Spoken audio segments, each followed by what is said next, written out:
Donald Trump हमले की बात करता है और कभी उसका ऊर्जा मंत्री ये कहता है कि अमेरिका के पास ईरान के इनरिच यूरेनियम का उसको हासिल करने का कोई प्लान ही नहीं है, कोई फ्रेमवर्क ही नहीं है। ईरान ने जो समझौता पत्र, जो प्रस्ताव अमेरिका को भेजा है, वो अमेरिका ने डिक्लाइन कर दिया है, डिनाई कर दिया है और सीधे सीधे ये कह दिया है कि ये एक्सेप्टेबल नहीं है। दूसरी तरफ अमेरिका ने जो भेजा था वो ईरान के लिए एक्सेप्टेबल नहीं है। बात बहुत सीधी सीधी है कि जंग की तैयारी अमेरिका शुरू कर चुका है। अमेरिका और डोनाल्ड ट्रंप जो है वो आने वाले दिनों में उसने एक बैठक बुलाई है, पेंटागन के अधिकारियों की सिक्योरिटी कैबिनेट की बैठक बुलाई है और उसमें ईरान पर संभावित हमले के ब्लूप्रिंट पर चर्चा होगी, ऐसा माना जा रहा है, ऐसा कहा जा रहा है। दूसरी तरफ ईरान ने अपनी जंग की तैयारी मुकम्मल कर ली है। अभी वो तस्वीरें मैं आपको दिखाऊंगा और ईरान ने साफ साफ कह दिया है कि इस बार अगर तुम हम पर हमला करोगे तो हमारा जो यूरेनियम का एनरिचमेंट है अभी 60% है और हम किसी भी वक्त जब चाहें उसको 90% कर लें और कर लेंगे, बस इंतजार है कि तुम हमला करो।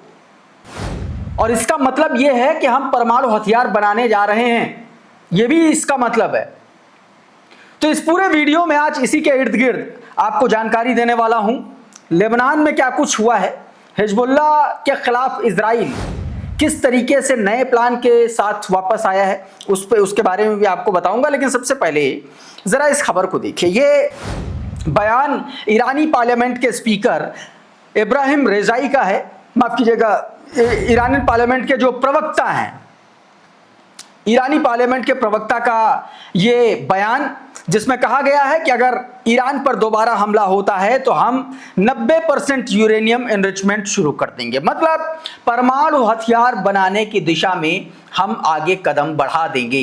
यह ईरान की तरफ से साफ साफ कह दिया गया है। यह बयान अपने आप में बताता है कि अमेरिका कितना बुरी तरीके से बौखलाया हुआ है और अमेरिका इस बयान के बाद से चिढ़ा कैसे है उसके बारे में मैं भी आपको आगे जानकारी दूंगा। लेकिन उससे पहले जरा एक और बयान को देखिए जो अमेरिका के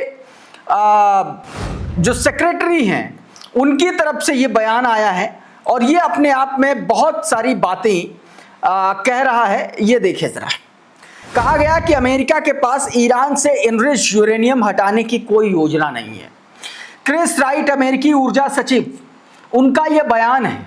मतलब ये डोनाल्ड ट्रंप जो है जो बात कह रहा है, अभी 2 दिन पहले जो उसने बयान दिया कि हमको पता है कि एनरिच्ड यूरेनियम कहाँ है, कहाँ पर धमाकों के बाद दबा हुआ है, अगर कोई वहां पर जाएगा तो हम उस पर हमला कर देंगे। लेकिन अब उसी के प्रशासन का एक आदमी, सेक्रेटरी, ये कह रहा है कि ट्रंप के पास दरअसल कोई प्लान ही नहीं है। तो या तो डोनाल्ड ट्रंप गीदड़ भपकी दे रहा है या फिर ये आदमी झूठ बोल रहा है ताकि ईरान पर फिर से अटैक को लेकर के जो सरप्राइज एलिमेंट है उसका इस्तेमाल किया जा सके। तो ये अपने आप में एक बयान निकल के सामने आया।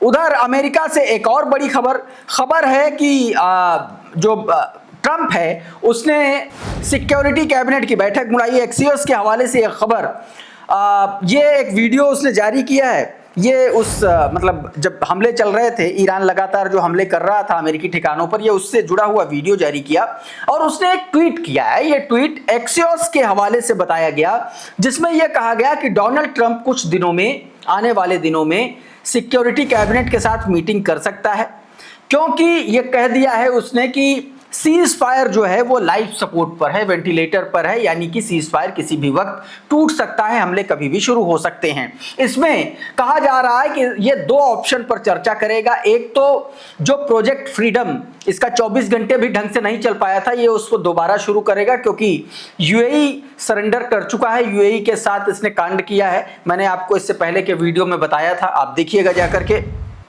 इसकी वजह से यूएई और कुवैत ये दोनों सरेंडर कर चुके हैं।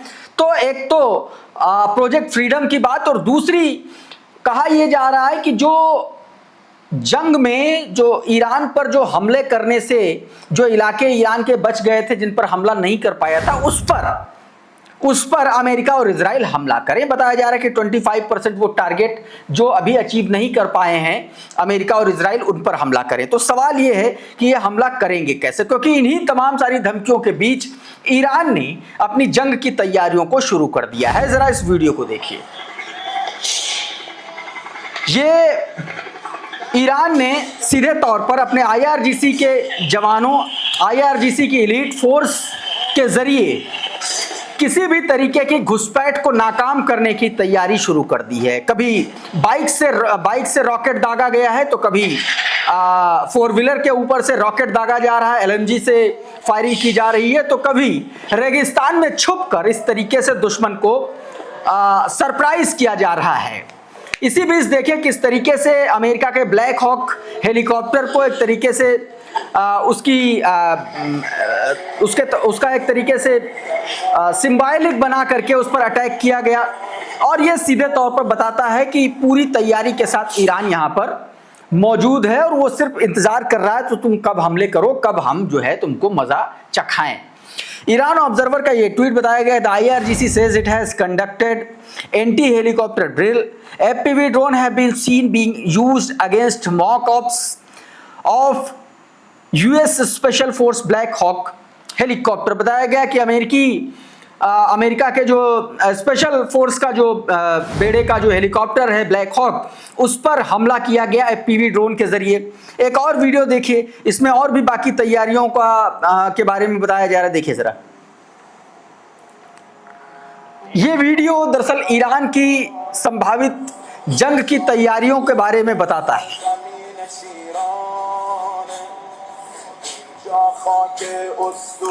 देखिए किस तरीके से ईरान की जो IRGC जो ग्राउंड फोर्स है, IRGC आर्मी, वो किस तरीके से हमले कर रही है।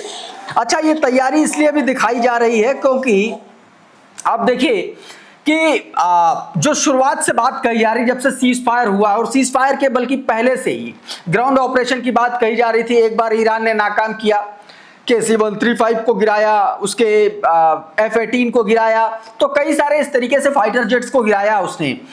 अब चूंकि हमले के उसका एक तरीके से जो हवाई हमले होंगे उसके लिए उसके ड्रोन, उसकी मिसाइलें तो तैयार है, लेकिन जो ग्राउंड इन्वेजन की बात निकल के सामने आ रही है उसके मद्देनजर ये ईरान ने ड्रिल की है। मेहर न्यूज एजेंसी का ये ट्वीट देखिए, इसमें जो बताया गया, मैं आपको इसके बारे में विस्तार से बताता हूं। इसमें बताया गया कि IRGC के तेहरान यूनिट ने 5 दिनों तक उसने अपनी ड्रिल का अभ्यास पूरा किया, जिसका लक्ष्य अमेरिका और इजराइल के संभावित हमले का माकूल जवाब देने के इरादे से किया गया। इस अभ्यास का कोड नेम था शहीद नेता इमाम खामेनी नाम रखा गया और यह तेहरान के आसपास के क्षेत्रों में लगातार 5 दिनों तक चलाया गया। IRGC के मोहम्मद रसूलुल्लाह डिवीजन के कमांडर ब्रिगेडियर जनरल हसनजादेह ने बताया कि इस अभ्यास के तहत अलग अलग परिदृश्यों और टीम और व्यक्तिगत तकनीकों को किसी भी धरती पर दुश्मन का सामना करने के लिए प्रयोग और उसका एक तरीके से उसको आंका गया और उसके खिलाफ किस तरीके से जंग लड़नी है, लड़ाई लड़नी है, उसका अभ्यास किया गया। और इसका पूरा का पूरा एक तरीके से मुख्य उद्देश्य बताया गया कि ईरान और माफ कीजिएगा इजराइल और अमेरिका को माकूल जवाब देने का है। यही बात देखिए मेहर न्यूज एजेंसी के बाद आप देखिए ये करंट रिपोर्ट ने भी ये तमाम सारी तस्वीरें जारी की हैं। पूरा एक तस्वीरों का एक कोलार्ज बना करके एक वीडियो जारी किया कि कैसे कैसे वहां पर तैयारी की जा रही है। और इसमें भी यही बात कही गई है कि उसने अपने FPV ड्रोन्स के जरिए किस तरीके से ब्लैक हॉक हेलीकॉप्टर को उड़ाया, यानी कि जिस तरीके से इजराइल को हिजबुल्लाह छका रहा है लेबनान में, वही चीज यहां पर उसी का इस्तेमाल करने का संकेत जो है वो ईरान के द्वारा दिया जा रहा है।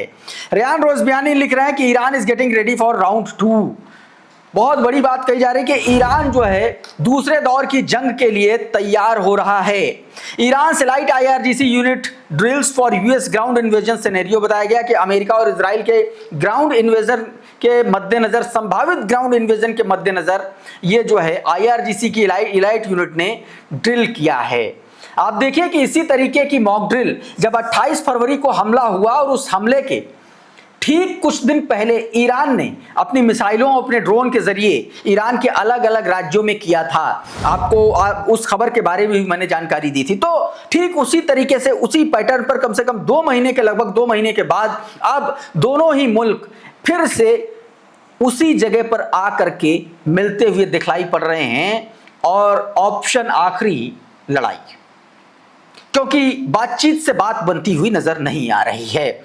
इस बीच दोस्तों, ईरान के फाइटर जेट को लेकर के जो सीबीएस की रिपोर्ट में दावा किया गया, उसमें ईरान का गला बुरी तरीके से फंस गया है।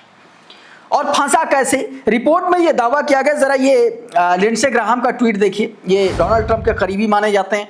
इनका ट्वीट आया, ये जेनिफर जैकब का एक ट्वीट, जिसमें उन्होंने सीबीएस न्यूज की एक रिपोर्ट का हवाला दिया, जिसमें दावा किया गया कि ईरान के जो विमान हैं वो पाकिस्तान में सुरक्षित पार्क हैं नूर खान एयरबेस पर, यह बताया जा रहा था।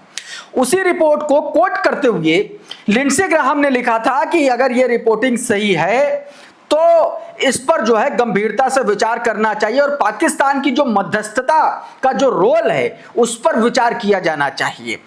इस खबर के बाद दोस्तों, ईरान का बाकायदा लिखित डिनायल आया है। यह उसका ट्वीट है, जिसमें इस्लामाबाद ने सीबीएस की इस रिपोर्ट को खारिज कर दिया, और यह उसने बताया कि अमेरिकी हमलों से बचने के लिए नहीं, बल्कि कुछ ईरानी विमान सीज फायर की बातचीत के अगले दौर की संभावना को देखते हुए पाकिस्तान में पार्क हैं।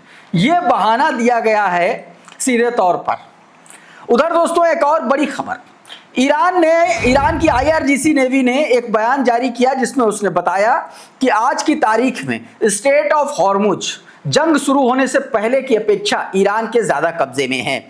यह ट्वीट देखिए, बताया गया कि आईआरजीसी नौसेना के डिप्टी कमांडर ने बड़ा बयान देते हुए कहा है कि हॉर्मुज स्ट्रेट क्षेत्र पर उनका नियंत्रण अब पहले से कहीं अधिक व्यापक है।